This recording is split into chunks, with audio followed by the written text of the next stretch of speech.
You just spent $400 on something, and right now, you can't even remember why it felt so important. That feeling? That's the lie we've all been sold. And today, I'm going to show you exactly why, and the simple psychology of spending money that most people never learn. Here's what nobody tells you about money and happiness. Most people think more money equals more happiness, that if they just earned more, bought better things, finally got that thing they've been wanting, then they'd finally feel good. But here's what's actually true.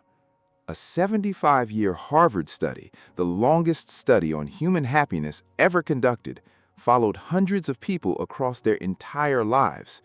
And you know what they found? The people who were happiest, they weren't the richest. They weren't driving the newest cars or wearing the newest clothes. The happiest people had one thing in common: deep, meaningful relationships. Not bigger bank accounts, not fancier possessions. People. Now, before you think I'm about to tell you something you've heard 1,000 times before, hold on, because this isn't just about relationships. This is about something most people never think about: how you're actually spending your money right now and why it might be making you miserable. You see, the problem isn't that people don't have enough money. The problem is that people are spending it on the wrong things and they don't even realize it. Let me ask you something. Think about the last expensive thing you bought. Maybe it was a new phone, a bigger TV, a designer bag.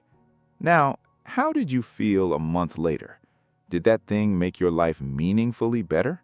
Or did the excitement just fade? Yeah, that's not just you, that's science. There's something psychologists call hedonic adaptation. It's this sneaky mechanism where your brain basically says, "Oh, you got the thing? Cool, back to baseline." You spent weeks dreaming about it, you hit buy, you felt a rush, but then, 2 weeks later, you're already used to it. The thing that was supposed to make you happy, it's just there, and you're already looking for the next thing. This is the trap, the one almost everyone falls into. We keep buying things hoping they'll fill a hole, but things can't fill that hole. Because here's the truth nobody talks about. It's not what you spend your money on, it's how you spend it. First main point: experiences over things. Now, here's the thing that most people miss. Scientists at the University of Texas studied thousands of people across millions of purchases, and they found something powerful. Experiences make us happier than things. Not just a little happier, significantly happier. Why? Because when you buy a thing, a watch, a jacket, electronics, you adapt to it. It becomes part of your normal. But an experience stays alive in you. When you take that trip with your friends, when you go to that concert, when you have that dinner where everyone was laughing so hard they couldn't breathe, those memories compound, they grow, they become part of who you are. Now here's where most people mess this up. They think, I can't afford experiences. Experiences are expensive. But that's the wrong way to think about it. A $15 coffee with a friend who makes you laugh, that's an experience. A $10 movie ticket, that's an experience. A $20 picnic in the park with your kids, that's an experience. You're not looking for luxury, you're looking for presence. And presence doesn't require a price tag, it requires intention. Second main point: spending on others. Let me tell you about something that sounds backwards but is backed by science. Harvard researchers found something incredible. Spending money on others makes you happier than spending money on yourself. They did an experiment. They gave people money and told them to spend it on themselves. Then they gave other people the same amount but told them to spend it on someone else. The people who spent on others, significantly happier.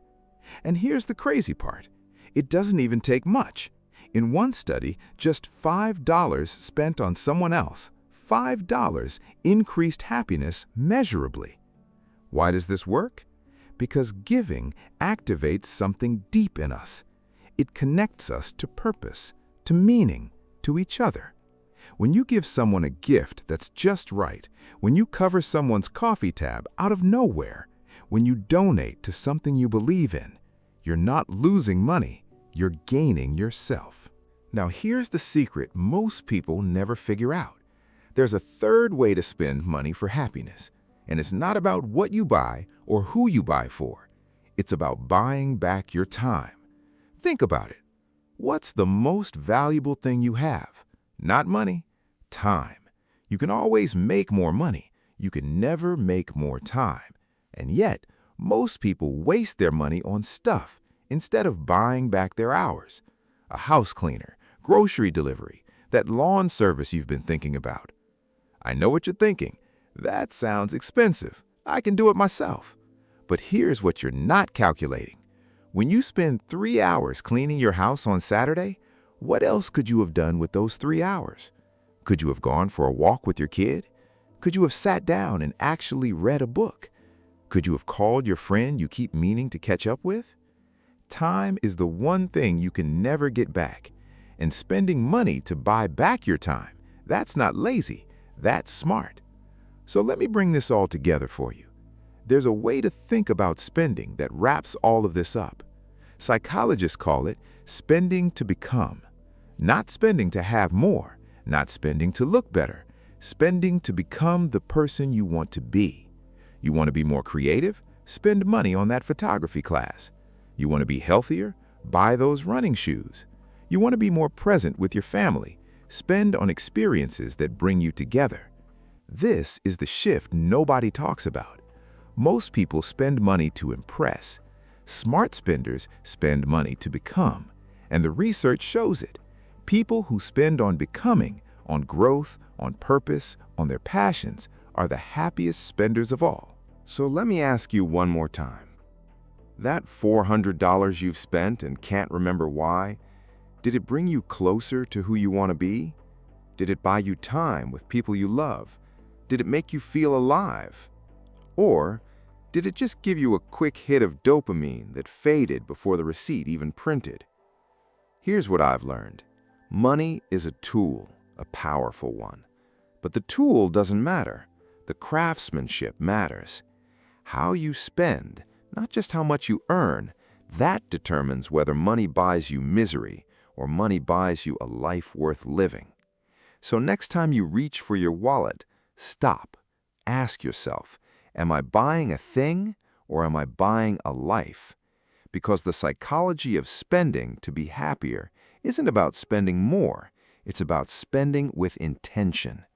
And if you can learn that one thing, you won't just be richer, you'll be whole.